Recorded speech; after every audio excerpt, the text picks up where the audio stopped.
अक्टूबर 1965 6 बजने के जस्ट पहले माउंटेनियर्स की एक टीम नंदा देवी पहाड़ चढ़ रही है। Team leader altimeter check करता है। वो 24,000 फीट ऊंचाई पे पहुंच चुके हैं, लेकिन अभी भी 1600 फीट चढ़ना बाकी है। चारों तरफ बर्फ़ और पत्थर ही दिख रहे हैं। फिर अचानक से तेज़ हवा चलने लगती है और तूफान आ जाता है। टीम लीडर रेडियो के ज़रिए सबको ऑर्डर देते हैं कि मौसम बदल रहा है और उन्हें तुरंत नीचे उतरना पड़ेगा।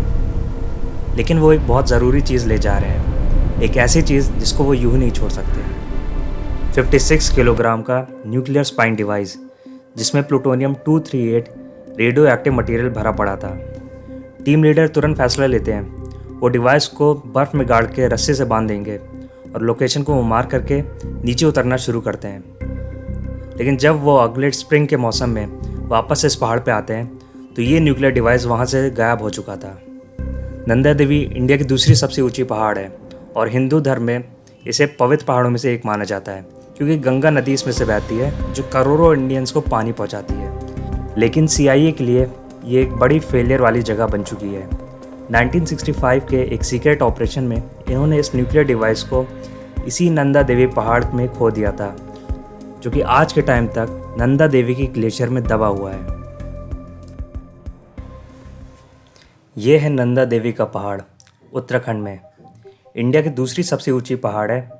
24,500 फीट ये ऊंचा है और इस पहाड़ को चढ़ना पूरी दुनिया में कठिन माना जाता है। करोड़ों हिंदूज़ के लिए ये होली माउंटेन है। इस पहाड़ का नाम भी भगवान के ऊपर रखा गया है। कई सेंचुरी से लोग इसे पूजा करते आ रहे हैं। लेकिन 1965 में अमेरिकन एजेंसी CIA इसे स्पिरिचुअल जगह के बजाय इसे दूसरों पे नज़र रखने के लिए एक परफेक्ट लोकेशन की तरह देखती है। इस पहाड़ की चोटी से चाइना की जिंगजैन नाम की जगह दिखती है और अमेरिकन एजेंसीज के हिसाब से चाइना चुपके से अपने सारे न्यूक्लियर वेपन्स को यहाँ पे टेस्ट कर रहा है। अक्टूबर 1964 चाइना अपना पहला एटॉमिक बॉम्ब टेस्ट करता है, लेकिन इसके झटके वॉशिंगटन तक जाते हैं। ये सिर्फ बॉम्ब टेस्ट था, जिसको बोला गया था प्रोजेक्ट 596, लेकिन जिसका मतलब अब ये हो गया था कि चाइना अब न्यूक्लियर पावर कंट्री बन चुका है। अमेरिका के लिए ये खतरे की घंटी बन चुकी थी, क्योंकि अगर चाइना उनसे ज़्यादा पावरफुल हो गया तो अमेरिका का पूरी दुनिया में इन्फ्लुएंस और दबदबा कम हो जाएगा। अमेरिका को चाइना के न्यूक्लियर प्रोग्राम के बारे में कोई सॉलिड इन्फॉर्मेशन नहीं मिल पा रही थी। खास करके इस जिंगजैन से कई किलोमीटर अंदर लैपनू रीजन में चाइना कौन कौन से वेपन टेस्ट कर रहा है, वो ये पता नहीं लगा पा रहे थे। अगर ये प्लेन का यूज़ करते चाइना पर नज़र रखने के लिए तो ये पकड़े जाते और पूरी दुनिया में बवाल मचता। और उस टाइम सैटेलाइट्स भी इतनी एडवांस थी नहीं कि वो पता कर सके कि उस रीजन पे चल क्या रहा है। तो इसलिए CIA एक दूसरा रास्ता निकालती है। काफ़ी प्लान करने के बाद ये डिसाइड करते हैं कि हिमालयस के एक पहाड़ के ऊपर ये न्यूक्लियर स्पाइन डिवाइस को लगाएंगे और चाइना के ऊपर नज़र रखेंगे। वॉशिंगटन DC में एक कॉकटेल पार्टी होती है और इस पार्टी में नेशनल ज्योग्राफिक के फेमस फोटोग्राफर बैरी बिशप अमेरिकन एयरफोर्स के चीफ ऑफिसर ले में से मिलते हैं। ले में वही इंसान थे जिन्होंने जापान के ऊपर न्यूक्लियर बॉम्ब को लीड किया था और अमेरिकन डिफेंस में काफ़ी इंपॉर्टेंट पोजीशन रखते थे। और इस पार्टी में चाइना के न्यूक्लियर टेस्ट को लेकर काफ़ी ज़्यादा बातचीत होती है। अमेरिका ये समझ चुका था कि अब चाइना के ऊपर नज़र रखना कितना ज़रूरी हो गया है। लेकिन एक प्रॉब्लम है कि हिमालयस के पहाड़ के ऊपर ये न्यूक्लियर डिवाइस को कैसे लगा पाएंगे। कोई सजेस्ट करता है कि प्रोफेशनल पहाड़ चढ़ने वाले लोग, जिनको हार्डी सरपस भी कहते हैं, ये इनको हायर करके माउंट एवरेस्ट पे न्यूक्लियर डिवाइस लगवा सकते हैं। लेकिन ये जो माउंट एवरेस्ट है, ये चाइना और नेपाल के बीच एक नेचुरल बॉर्डर की तरह काम करता है और काफ़ी पॉलिटिकली सेंसिटिव जगह है, तो इस प्लान को ये कैंसिल कर देते हैं। फिर कोई सजेस्ट करता है कि ये माउंट कंचनजंगा पे इस डिवाइस को लगवा सकते हैं, लेकिन इसकी हाइट और लोकेशन से CIA संतुष्ट नहीं थी, तो इस प्लान को भी कैंसिल कर दिया जाता है। इसके बाद ये इंडियन गवर्नमेंट से बातचीत करती है और एक नई प्लान के साथ आती है कि 25,000 फीट की ऊंचाई पे उत्तराखंड के एक पहाड़ नंदा देवी पे ये न्यूक्लियर स्पाइन डिवाइस को इंस्टॉल करेंगे। इंडिया कुछ टाइम पहले ही साल 1962 में चाइना से वॉर हार चुकी थी, तो इंडिया और चाइना के आपस में रिश्ते बहुत ज़्यादा ख़राब थे और चाइना का न्यूक्लियर वेपन बनाना इंडिया के लिए भी खतरा बन सकता था। तो इस वजह से इंडियन इंटेलिजेंस IB CIA के साथ इस ऑपरेशन में साथ देने के लिए तैयार हो गई थी। ये एक सीक्रेट ऑपरेशन था, तो पब्लिक में नहीं बताया जाता है।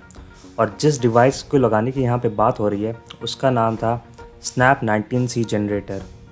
स्नैप मतलब सिस्टमैटिक न्यूक्लियर ऑक्सिलरी पावर। ये 56 किलोग्राम का डिवाइस था जिसमें प्लूटोनियम 238 रेडियो एक्टिव मटीरियल डाला गया था बिजली पैदा करने के लिए। CIA के डॉक्यूमेंट के हिसाब से ये अगले 88 साल तक ऐसे ही बिजली पैदा करता रहेगा और एक्टिव रहेगा। टोटल सिर्फ 5 ग्राम ही प्लूटोनियम भरा गया था इसमें। अब सुनने में तो ये बहुत छोटा सा अमाउंट लग रहा है, लेकिन इसका 1/3 यानी कि 1.6 ग्राम ही काफ़ी था जो न्यूक्लियर बॉम्ब अमेरिका के द्वारा जापान के ऊपर गिरे थे। तो इतना कम अमाउंट प्लूटोनियम भी कितना खतरनाक है ये आप समझ सकते हो।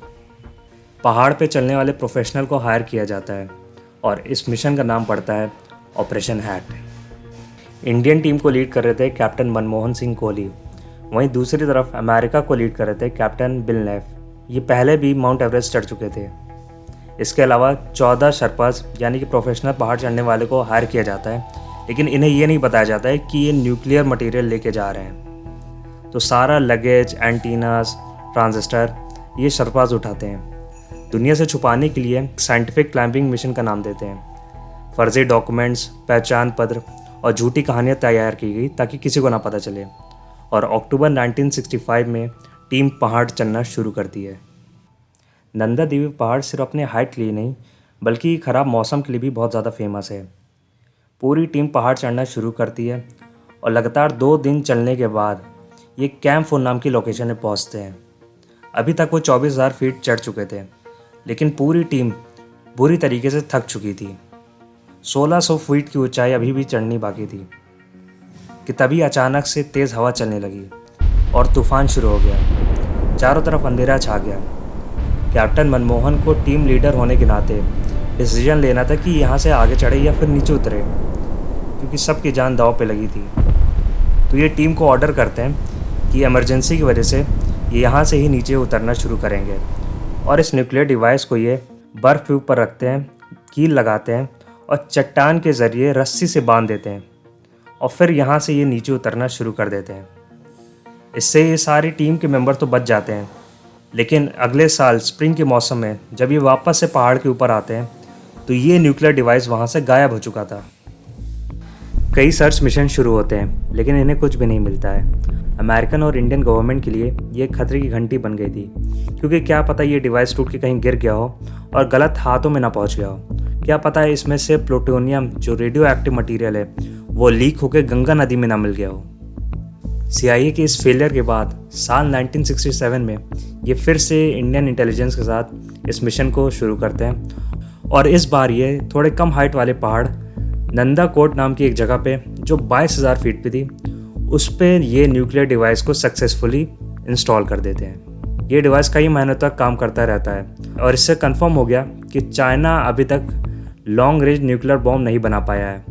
मिशन यहीं पूरा हो जाता है, लेकिन कुछ महीने बाद इस नंदा कोट पे जो न्यूक्लियर डिवाइस लगाया गया था इसमें से सिग्नल आना बंद हो गया। एक छोटी टीम को भेजा गया पता लगाने के लिए नंदा कोट पे, लेकिन जब वो वहाँ पहुँचते हैं तो ये डिवाइस भी वहाँ से गायब हो चुका था। ये वहाँ बर्फ़ खोदना शुरू करते हैं, तभी इन्हें एक शॉकिंग चीज़ पता चलती है। इस डिवाइस में भरे प्लूटोनियम की वजह से हीट जनरेट हो रही थी और इस हीट की वजह से बर्फ़ पिघलती गई और 8 फीट बर्फ़ के नीचे इन्हें ये डिवाइस दबा हुआ मिला। नंदा कोट में जो न्यूक्लियर डिवाइस लगाया गया था वो तो मिल गया, लेकिन नंदा देवी में जो न्यूक्लियर डिवाइस रख के गए थे वो आज तक नहीं मिल पाया। और इसके बाद साल 1968 में इस मिशन को वहीं पर रोक दिया जाता है। अमेरिका तब तक एक नई एडवांस सैटेलाइट लॉन्च करती है और चाइनीज़ के ऊपर नज़र रखना शुरू करती है। बिल मैकनेफ CIA एजेंट जो इस ऑपरेशन हैट के इंचार्ज थे, नंदा देवी में खोए गए न्यूक्लियर डिवाइस की वजह से अमेरिकन गवर्नमेंट इन्हें सस्पेंड कर देती है। अगले 10 साल तक ये मुद्दा ऐसा ही दबा रहता है, लेकिन होवर्ड कोन नाम के एक जर्नलिस्ट आउटसाइड मैगजीन में इस पूरे मुद्दे का खुलासा कर देता है, जिसका सीधा असर इंडिया में दिखता है। लोग गवर्नमेंट से सवाल करने लगते हैं, ऑपोजिशन जांच की डिमांड करती है और कोर्ट्स भी इंटरवीन करते हैं। और फिर उस टाइम के इंडिया के प्राइम मिनिस्टर मोरारजी देसाई जी को इस पूरे केस को एक पार्लियामेंट के अंदर एक्नॉलेज करना पड़ा, जिसके बाद एक कमेटी बनाई गई गंगा नदी में रेडिएशन का पता लगाने के लिए, जिसको लीड कर रहे थे साइंटिस्ट आत्माराम। पर रिपोर्ट में कुछ भी नहीं निकलता है। इस डिवाइस में भरा प्लूटोनियम की जान 88 साल तक की है और अभी तक सिर्फ 60 साल ही पूरे हुए हैं। आज के टाइम में भी नंदा देवी के आसपास रहने वाले लोग इसी डर में जीते हैं कि कहीं रेडिएशन से उनको कुछ हो ना जाए। इसीलिए साल 2018 में उत्तराखंड के मिनिस्टर पीएम मोदी से मिले कि कैसे भी करके खोए हुए डिवाइस को ढूंढ निकाल के इस मुद्दे को हमेशा के लिए बंद कर दिया जाए। लेकिन इसके बावजूद कुछ भी नहीं मिला। टाइम बीत रहा है, ग्लेशियर्स पिघल रही है और खोया हुआ न्यूक्लियर डिवाइस आज भी एक रहस्य बना हुआ है। अगर आपको ये वीडियो पसंद आई है तो मैं रेकमेंड करूँगा कि आप नेक्स्ट इस वीडियो को देखें।